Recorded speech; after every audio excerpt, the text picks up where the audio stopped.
ठीक है गाइस, आज मैं आपको सिखाता हूँ आपके कंप्यूटर में जो अनयूजुअल एक्टिविटीज़ हो जाती हैं जिससे आपका सिस्टम जो है i5 या i7 होता है, लेकिन वो सिस्टम आपका कोर टू ड्यू में तब्दील हो जाता है, मतलब इतना स्लो हो जाता है।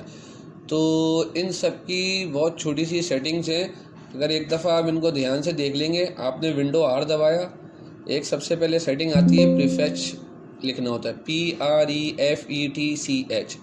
ये प्रीफेच आप जैसे ही क्लिक करेंगे तो ये आपसे परमिशन मांगेगा कि आप इस फोल्डर में एंटर हो जाएं, तो आप कंटिन्यू पे क्लिक करें और इस फोल्डर में आ जाएं। अब आपके सामने इतनी सारी फाइल्स जो आ रही हैं, सब आपकी जंक्स फाइल्स और कैशे फाइल्स होती हैं, जिसकी वजह से ये आपके सिस्टम को स्लो कर देती हैं और आपकी रैम मेमोरी जो होती है वो पूरी हो जाती है, क्योंकि रैम मेमोरी हमारी जो होती है टेम्प्रेरी मेमोरी होती है, और टेम्प्रेरी मेमोरी में ये हमारे पास चीज़ें सेव रहती हैं, ताकि आप जब आपका कंप्यूटर कभी रीस्टार्ट हो जाता है तो आपको वो, जैसे एक्सेल आपने खोला हुआ है तो वो आपको रिकवरी दिखाता है। तो ये टेम्पररी होती हैं, लेकिन इनको डिलीट करना भी ज़रूरी होता है, क्योंकि वक्त के साथ साथ ये बढ़ती रहती हैं। तो सिंपल सा हल ये है कि इस पर आप शिफ्ट डिलीट दबाएं और परमानेंट डिलीट कर देंगे। देखिए 183 आइटम्स मेरे पास आ रहे हैं, और अगर आप लोगों ने नहीं की भी होगी वक्तन तो ये 200, 500, 600 भी हो सकता है आइटम।